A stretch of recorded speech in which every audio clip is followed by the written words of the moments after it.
योगयोगयोगेश्वराय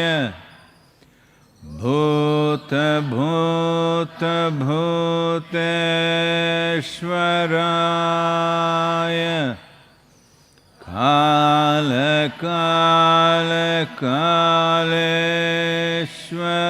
कालकालकालेश्वराय शिव शिव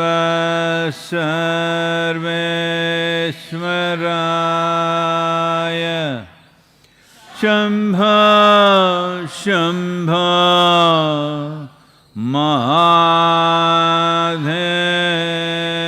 महादेवाय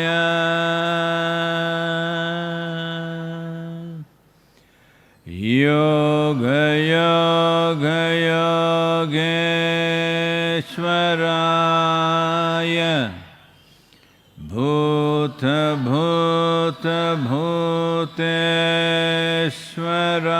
भूतभूतभूतेश्वराय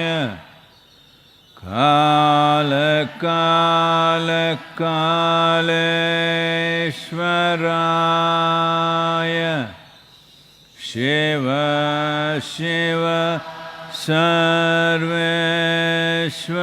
सर्वेश्वराय शम्भो शम्भो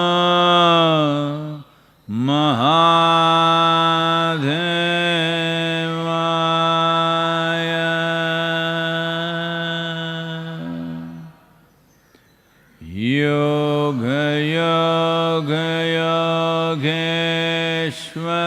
योगयोगयोगेश्वराय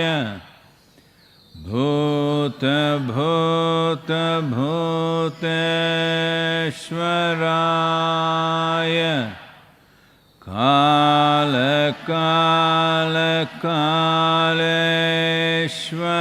कालकालकालेश्वराय शिव शिव सर्वेश्वराय शम्भो शम्भो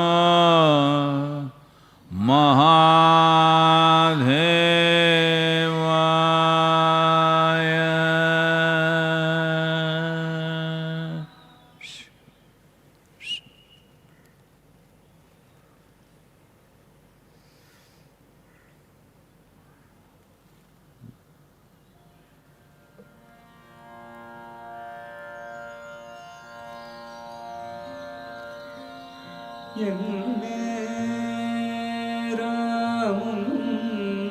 உந்தன்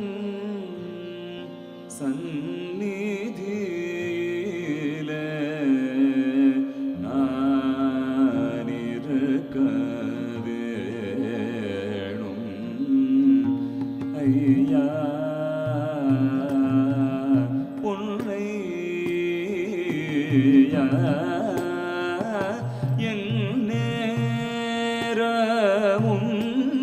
முந்தன் சந்நிதியிலே நான் இருக்க வேணும் ஐயா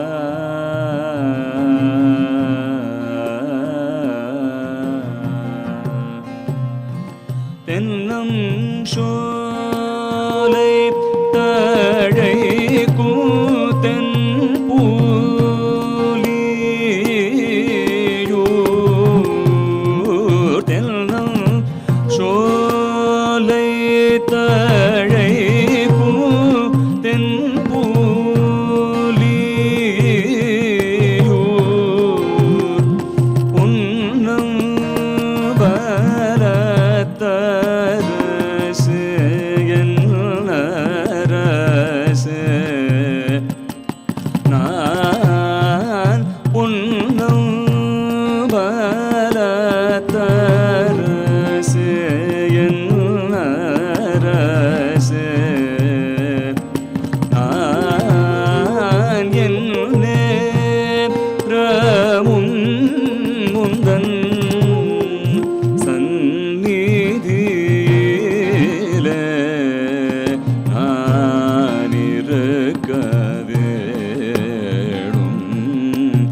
கம்பமும் கோயிலழகும் அரிதான ரகசியமும் பஞ்சாட்சர படியும் கோடி கம்பமும் கோயிலழகும் அரிதான ரகசியமும் அஞ்சல் கூறும்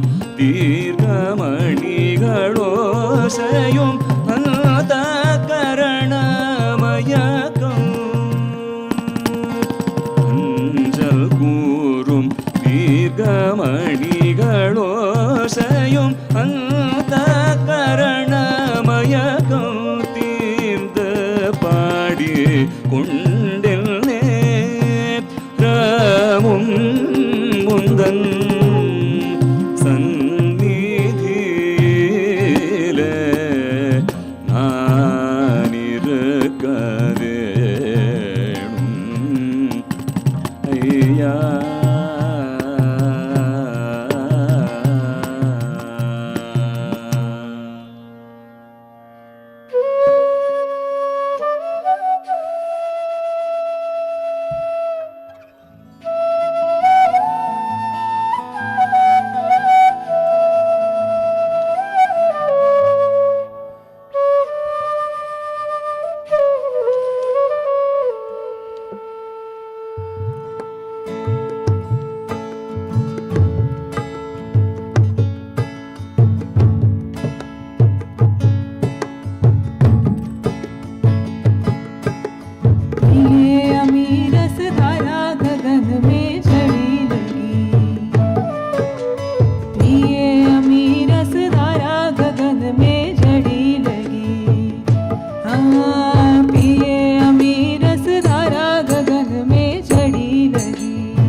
अधिकार कोई नहीं जानी, अधिकार कोई नहीं जानी, अमृत रस की झड़ी लगी, पिए अमीर रस धारा, पिए अमीर रस धारा, गहन में जड़ी लगी, पिए अमीर रस धारा, गगन में जड़ी लगी,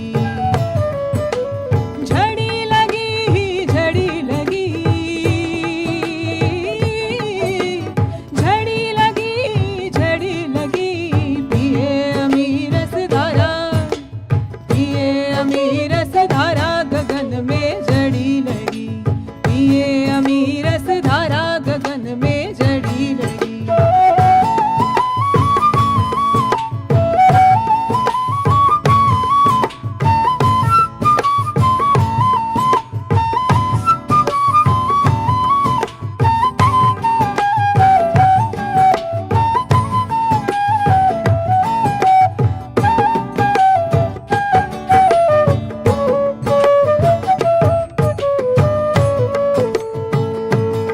हाँ, खून का प्यासा घड़ा भर पाया, सपने में वो स्वाद न लाया, खून का प्यासा घड़ा भर पाया, सपने में वो स्वाद न लाया, खून का प्यासा घड़ा भर पाया, सपने में वो स्वाद न लाया, कहो किसे कैसे समझाए, कहो किसे कैसे समझाए, कहो किसे कैसे समझाए, एक बूंद की तरण लगी, पिए अमीर रस धारा, गगन में जड़ी लगी, पिए अमीर रस धारा, गगन में जड़ी लगी, झड़ी लगी, झड़ी लगी, झड़ी लगी, झड़ी लगी, पिए अमीर रस धारा, गगन में जड़ी लगी, पिए अमीर रस धारा, गगन में जड़ी लगी।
कालो न जानाति तव जननम्, कालो न जानाति तव समापनम्, दृष्टो मया तव महाकारः योगेश्वर काल काल, योगेश्वर काल काल।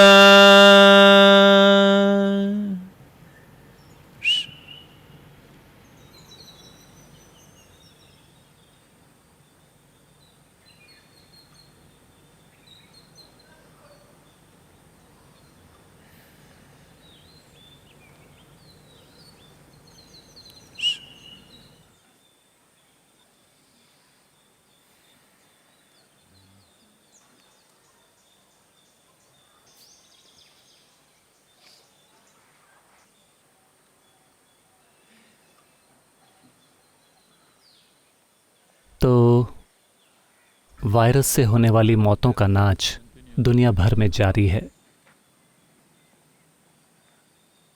अमेरिका दुर्भाग्य से 40,000 के पार चला गया है।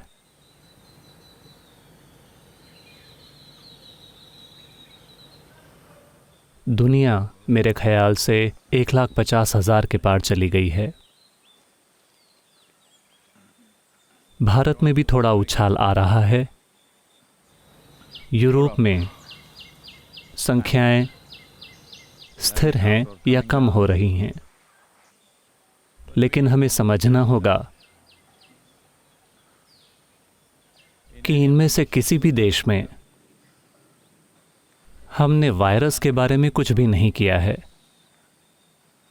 हमने केवल इंसानी व्यवहार को सीमित या नियंत्रित किया है और उसके कारण संख्याएं कम हुई हैं।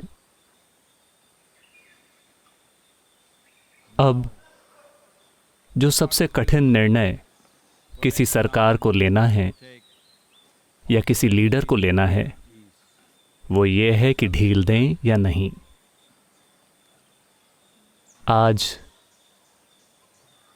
आंशिक रूप से ढील देने का प्रस्ताव था, लेकिन कई राज्यों ने, जिनमें तमिलनाडु भी शामिल है, तय किया है कि वो ज़रा सी भी ढील नहीं देंगे, क्योंकि उन्होंने इन्फेक्शंस की संख्या में उछाल की प्रवृत्ति देखी है और फिर मौतों की संख्या भी बढ़ जाती है। किसी भी नेतृत्व के लेने के लिए ये एक बहुत कठिन निर्णय है, क्योंकि ये अर्थव्यवस्था बनाम लोगों का जीवन है। लेकिन अगर अर्थव्यवस्था खराब हो जाती है तो उसके कारण भी जाने जाएंगी। ये एक बहुत कठिन निर्णय है।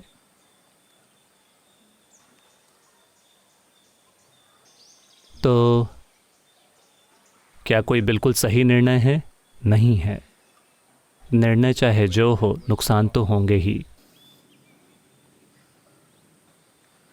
हम किसका कितना नुकसान सहने को तैयार हैं? और सबसे बढ़कर, क्या आप लोगों के इन विशाल समूहों को इस तरह से लंबे समय तक रोक कर रख सकते हैं? ये भी एक चुनौती है। सिर्फ तमिलनाडु में ही सरकार ने 2 लाख से ज़्यादा FIRs दर्ज की हैं, फर्स्ट इन्फॉर्मेशन रिपोर्ट्स, यानी उन लोगों के खिलाफ शिकायत जो लॉकडाउन के नियम तोड़ रहे हैं। यही हाल पूरे देश में है। अमेरिका में वो सड़कों पर विरोध प्रदर्शन कर रहे हैं। आज बेंगलुरु में किसी इलाके में कुछ लोगों और पुलिस के बीच लड़ाई हो गई। सच में सड़क पर लड़ाई हो गई। तो हम कब तक लोगों को रोक कर रख सकते हैं? लोग कब तक अपनी समझ और संतुलन बरकरार रख सकते हैं? ये एक बड़ा सवाल है। अब वो समय है जब हर कोई चाह रहा होगा कि पूरी आबादी योग का अभ्यास करने वाले लोगों की होती, क्योंकि उन्होंने इस परिस्थिति को अनुशासन और समझदारी से संभाला होता। लेकिन बाकी के लोग, उनमें से सारे नहीं, लेकिन कुछ संख्या में लोग बेकाबू हो रहे हैं। वो घर में नहीं रह पा रहे हैं। कुछ के आर्थिक कारण हैं, कुछ सिर्फ इसलिए क्योंकि उनके दिमाग पागल हो रहे हैं, कुछ लोग धार्मिक कारणों से, कई कारणों से। लेकिन मुझे नहीं लगता कि कोई भी सरकार लॉकडाउन को बहुत लंबे समय तक कायम रख सकती है।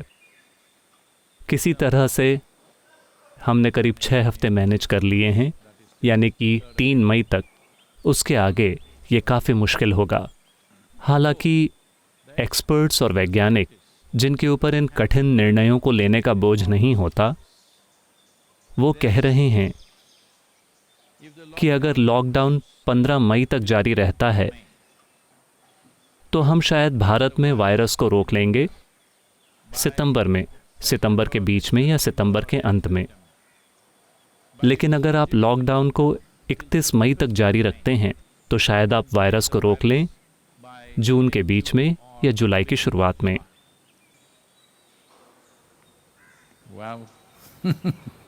लेकिन क्या आप लॉकडाउन को उतने लंबे समय तक असरदार बनाकर रख सकते हैं? ये एक बड़ा सवाल है। मुझे नहीं लगता कि आप लोगों को इस तरह रोक सकते हैं। वो इस हद तक, उनमें से कई इस हद तक निराश हो गए हैं कि वो खुलेआम कह रहे हैं कि अगर हम मरेंगे तो मरेंगे, तुम्हें क्या लेना देना है। यही तो समस्या है। अगर आप मरते हैं तो आपके मरने से हमें कोई लेना देना नहीं है। लेकिन समस्या ये है कि अगर आप मरते हैं तो आप हर किसी के लिए एक बड़ी समस्या हैं। आप हैं। तो ये आसान नहीं है। ये बिल्कुल भी एक आसान परिस्थिति नहीं है, खासकर किसी भी तरह की नेतृत्व वाली जगह पर होना। तो जैसे जैसे ढील दी जाती है, हमें इंतज़ार करना होगा और देखना होगा कि इन्फेक्शन की संख्याएं कैसे बर्ताव करेंगी, मौतों की संख्याएं कैसे बर्ताव करेंगी। ये दर्दनाक समय है।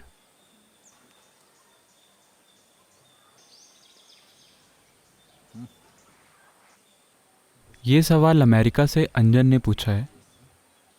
नमस्कारम। डेथ बुक में आपने सलाह दी है कि शव को दफनाने के बजाय। डेथ बुक अमेरिका कैसे पहुंच गई? हमने इसे वहां रिलीज नहीं किया है। अच्छा, स्मगलिंग। आपने लिखा है कि दफनाने के बजाय दाह संस्कार करना बेहतर है, उस जीव के लिए भी और परिवार के लिए भी। जिन लोगों को पहले ही दफनाया जा चुका है, क्या उनके लिए कुछ किया जा सकता है?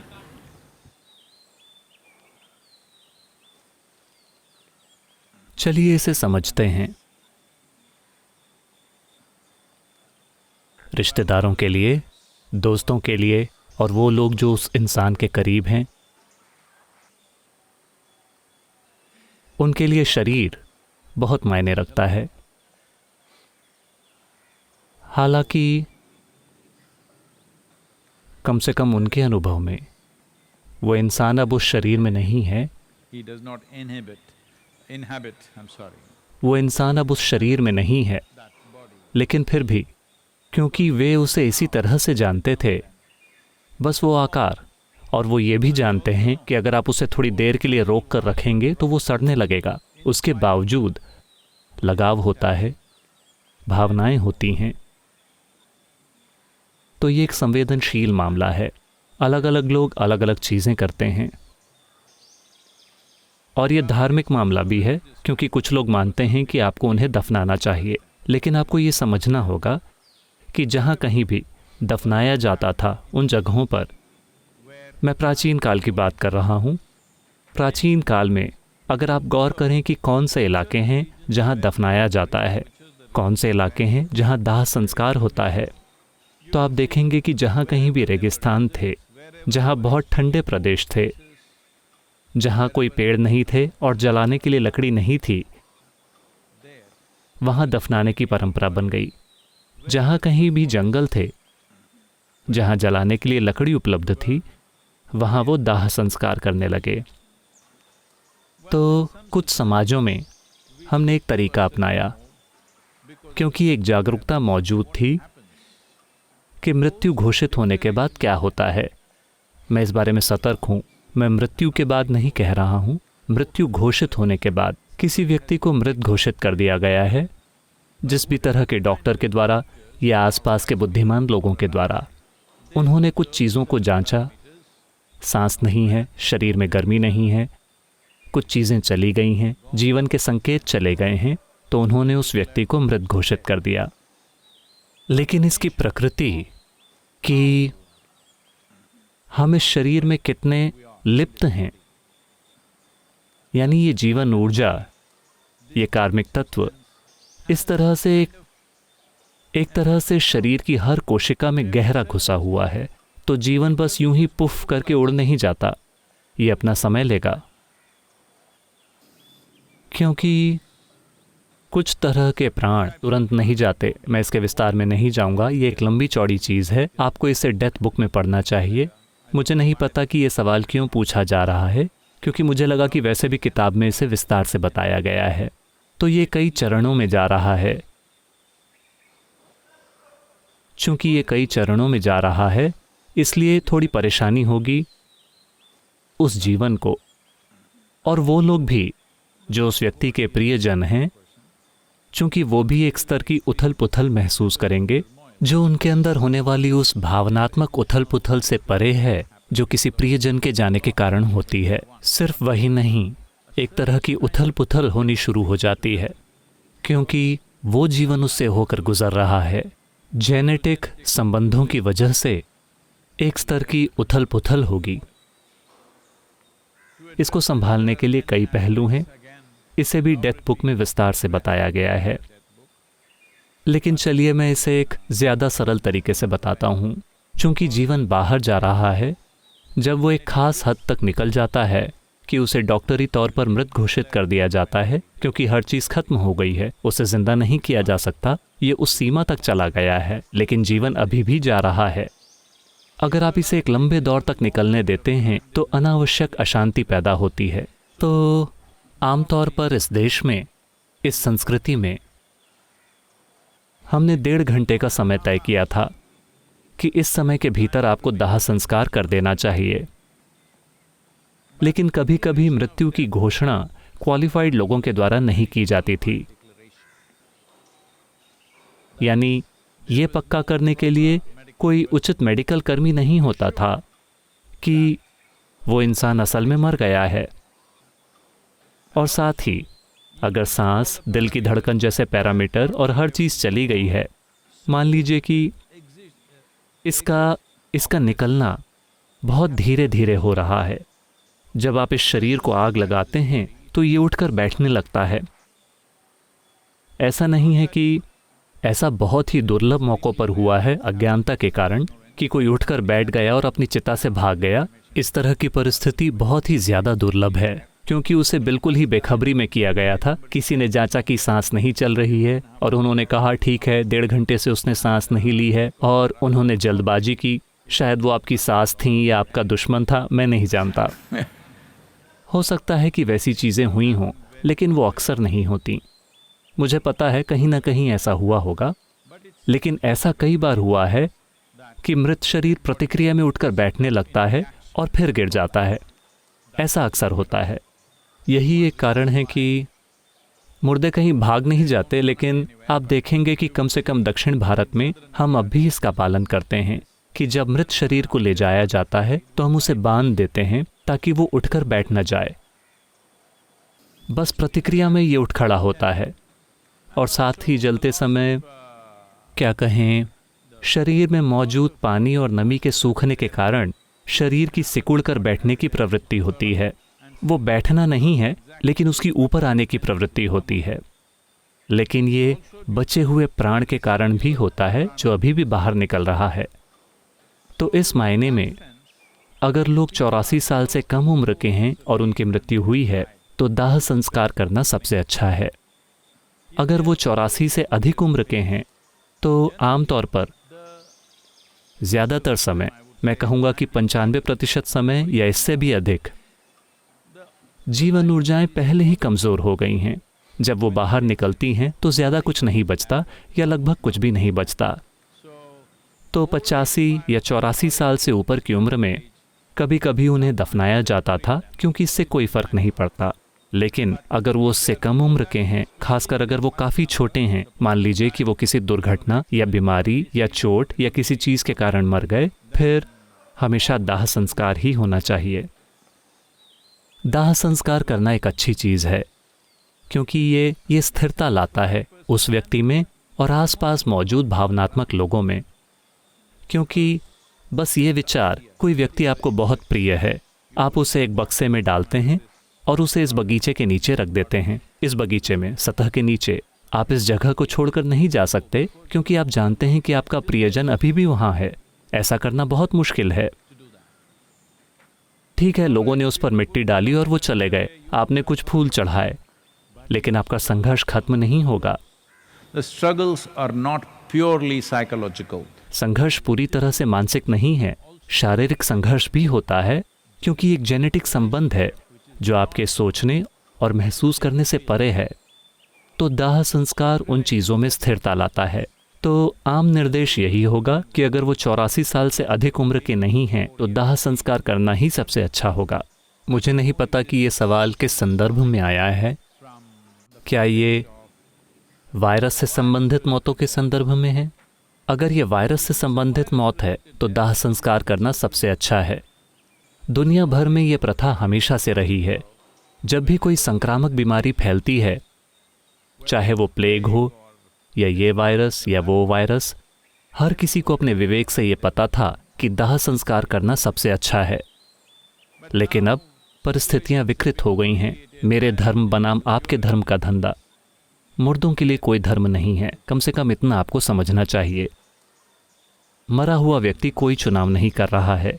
कई तरीकों से आप ये चुनाव जिंदा लोगों के लिए कर रहे हैं, और अगर वो किसी संक्रामक बीमारी के कारण मरे हैं तो निश्चित रूप से दाह संस्कार करना सबसे अच्छा है। इसके बारे में कोई सवाल ही नहीं है। लेकिन मुझे पता है कि वो इसे एक धार्मिक राजनीतिक रूप से संवेदनशील मुद्दा बना रहे हैं, क्योंकि वो हर चीज़ को एक मुद्दा बनाना चाहते हैं। ये किसी की इच्छा या संवेदनशीलता के खिलाफ जाने के लिए नहीं है, लेकिन इस तरह के समय में ऐसा करना सबसे सुरक्षित चीज़ है। ये कहने के बाद समाज को कुछ हद तक शिक्षित किया जाना चाहिए कि जब भी कोई संक्रामक बीमारी फैलती है तो आप अपनी संवेदनाओं, अपनी परंपराओं को एक तरफ रख दें और बस वही करें जिसकी ज़रूरत है। अभी हमारा काम महत्वपूर्ण है। मैं बाहर जाना चाहता हूँ, बहुत से लोग बाहर जाना चाहते हैं। हम इसे एक तरफ रखते हैं और यहाँ रहते हैं क्योंकि ये हमारे लिए सुरक्षित नहीं है। सबसे बढ़कर ये बाकी सारे लोगों के लिए सुरक्षित नहीं है। ये बहुत महत्वपूर्ण है। अगर ये सिर्फ मेरे लिए सुरक्षित नहीं होता तो मैं जाकर उसे कर सकता हूँ, ये मेरा चुनाव है। लेकिन जब मैं जो करता हूँ वो किसी और के लिए सुरक्षित नहीं है, जब मैं जो करता हूँ वो समाज, देश और दुनिया के लिए सुरक्षित नहीं है, तब मुझे वो करने का कोई हक नहीं है, मुझे वो करने का कोई अधिकार नहीं है, चाहे मेरे पास उसके बारे में कैसे भी विचार या भावनाएं हों। ये केवल दाह संस्कार के बारे में नहीं है, बल्कि जो कुछ भी हम करते हैं ये सच है। ये एक बुनियादी इंसानी संवेदनशीलता है जो हम सभी के पास होनी चाहिए। इससे फर्क नहीं पड़ता कि हमारे विश्वास क्या हैं, हम किस चीज़ का पालन करते हैं, हम अपने विश्वास को कितना महत्वपूर्ण मानते हैं। जब बात दूसरे जीवन को नुकसान पहुंचाने पर आ जाती है तब हमारा कोई अधिकार नहीं है। इससे फर्क नहीं पड़ता कि उसके लिए हमारे पास किस तरह की संवेदनाएं हैं। तो जिस व्यक्ति को पहले ही दफनाया जा चुका है, क्या मैं उन्हें निकाल कर उनका दाह संस्कार करूं? तो अगर मैं ये कहूं तो मुसीबत है, लेकिन अगर उनकी अचानक मौत हुई थी और अभी भी 40 दिन नहीं हुए हैं तो ऐसा करना बहुत अच्छा होगा। शव को बाहर निकाल कर जलाना। लेकिन अगर काफ़ी समय बीत गया है तो कोई फ़ायदा नहीं है, वो धरती का हिस्सा बन गया है, वैसा करने की ज़रूरत नहीं है। लेकिन आपको ये बात समझनी होगी, आज आधुनिक विज्ञान आपको बता रहा है कि एक डायनासोर जो लाखों साल पहले मरा था, अगर आपको उसका कोई भी थोड़ा सा हिस्सा मिल जाता है, हड्डी भी नहीं, बस जीवाश्म, तो उससे वो एक कोशिका निकाल रहे हैं और डायनासोर को फिर से बनाने की बात कर रहे हैं। थ्योरी में ये संभव है। कोई भी डायनासोर को वापस नहीं लाया है, उन्हें धन्यवाद। हम पहले ही काफ़ी दिक्कत में हैं। हम एक सूक्ष्म जीवाणु को तो संभाल नहीं पा रहे हैं, अब एक डायनासोर को कैसे संभालें? नहीं, हमें डायनासोर नहीं चाहिए। हम उन्हें म्यूज़ियम में देखते हैं, हम वहाँ उनकी हड्डियों या प्लास्टिक से बना ढांचा देखते हैं, उसकी सराहना करते हैं, ये अच्छा है। हमें फिर से यहाँ डायनासोर चलते हुए नहीं चाहिए। लेकिन मैं कह रहा हूँ कि थ्योरी में ये संभव है, यानी अगर आपको थोड़ा सा भी जेनेटिक पदार्थ मिल जाता है तो आप उसे दोबारा बना सकते हैं। तो उस पहलू का थोड़ा महत्व है। ये कुछ ऐसा है कि आजकल कुछ थर्मल इमेजिंग टेक्नोलॉजीज़ हैं, फॉरेंसिक साइंटिस्ट्स इसका प्रयोग कर रहे हैं। अब मैं यहाँ 1 घंटे के लिए बैठता हूँ और चला जाता हूँ। 7 दिनों के बाद अगर वो आते हैं, वैसे एक कुत्ता हमेशा ये कर सकता है। एक कुत्ता आकर सूंघेगा और जान जाएगा कि मैं यहाँ बैठा था। लेकिन वैज्ञानिक उपकरणों से वो थर्मल इमेजिंग ले पा रहे हैं और बता रहे हैं कि ये आदमी यहाँ पर बैठा था। 7 दिनों के बाद हमने यहाँ कुछ भी नहीं छोड़ा है, ठीक है? हम पसीना नहीं बहा रहे हैं, हम कुछ और नहीं कर रहे हैं, कुछ भी नहीं। बस थर्मल इमेजिंग से वो कह रहे हैं कि 7 दिनों तक इंस्ट्रूमेंट्स ऐसा कर सकते हैं। लेकिन कुत्ते बेशक ऐसा कर सकते हैं, कई मांसाहारी जानवर ऐसा कर सकते हैं। बस इतना है कि वो आपके निर्देशों का पालन नहीं करते, वो अपने खुद के कारणों से ऐसा करते हैं। तो ये महत्वपूर्ण है कि जब कोई मरता है तो हमें समझना होगा कि खेल खत्म हो गया है और हमें उसके साथ उसी तरीके से पेश आना चाहिए। हम उस प्रक्रिया को जारी रखना चाहते हैं, वो अच्छा नहीं है तो उसे ज़मीन में गाड़ना, वो आपको चाहे जितने भी प्रिय हों, उसे ज़मीन में गाड़ना, वो किसी और बीज या पेड़ की तरह उगकर बड़े नहीं होने वाले, ये काम नहीं करेगा। तो अगर आपको दफनाना ही हो तो कम से कम उसके ऊपर एक पेड़ लगा दीजिए, क्योंकि आप जाकर पेड़ का आनंद ले सकते हैं और कह सकते हैं कि ये मेरे दादाजी का पेड़ है, ये बहुत अच्छा होगा। हम उसका उपयोग कर सकते हैं। पेड़ उस इंसान को जल्द से जल्द सोख लेगा, लेकिन जैसा कि मैंने कहा, उस जीवन के लिए दाह संस्कार करना सबसे अच्छा है जब तक कि उनकी उम्र 84 साल से ज़्यादा ना हो या उन्होंने उन 1012 चंद्रमाओं को पूरा कर लिया हो।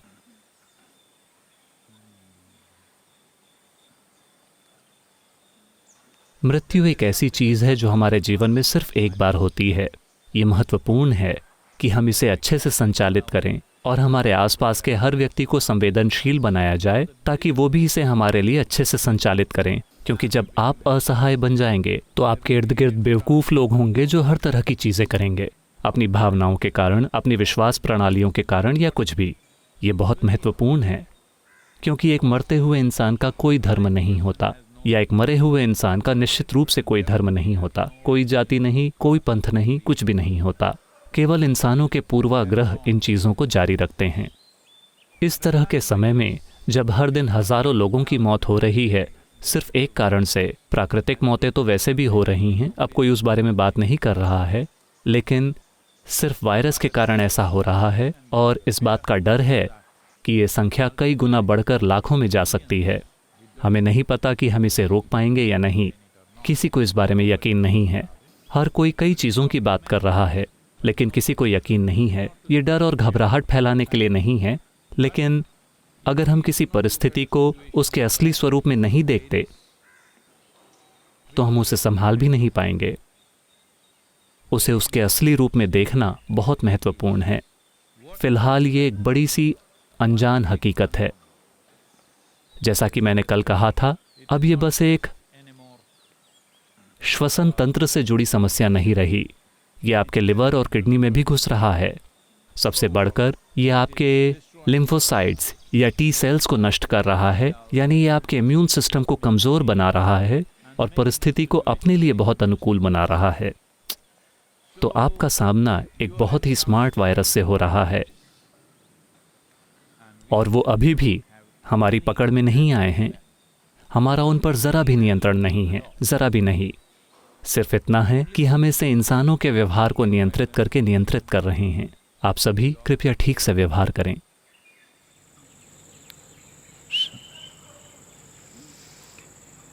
योग योग योगेश्वराय भूत भूत भूतेश्वराय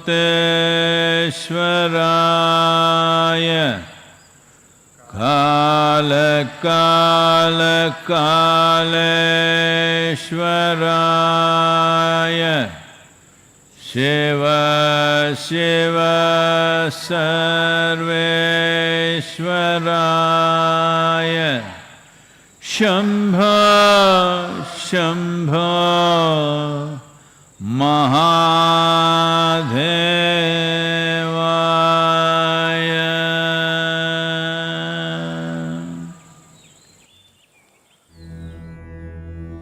योग योग योगेश्वराय भूत भूत भूतेश्वराय काल काल कालेश्वराय शिव शिव सर्वेश्वराय शम्भो शम्भो महादेवाय योग योग योगेश्वराय भूत भूत भूतेश्वराय काल काल कालेश्वराय शिव शिव सर्वेश्वराय शम्भो शम्भो महादेवाय योग योग योगेश्वराय भूत भूत भूतेश्वराय काल काल कालेश्वराय शिव शिव सर्वेश्वराय शम्भो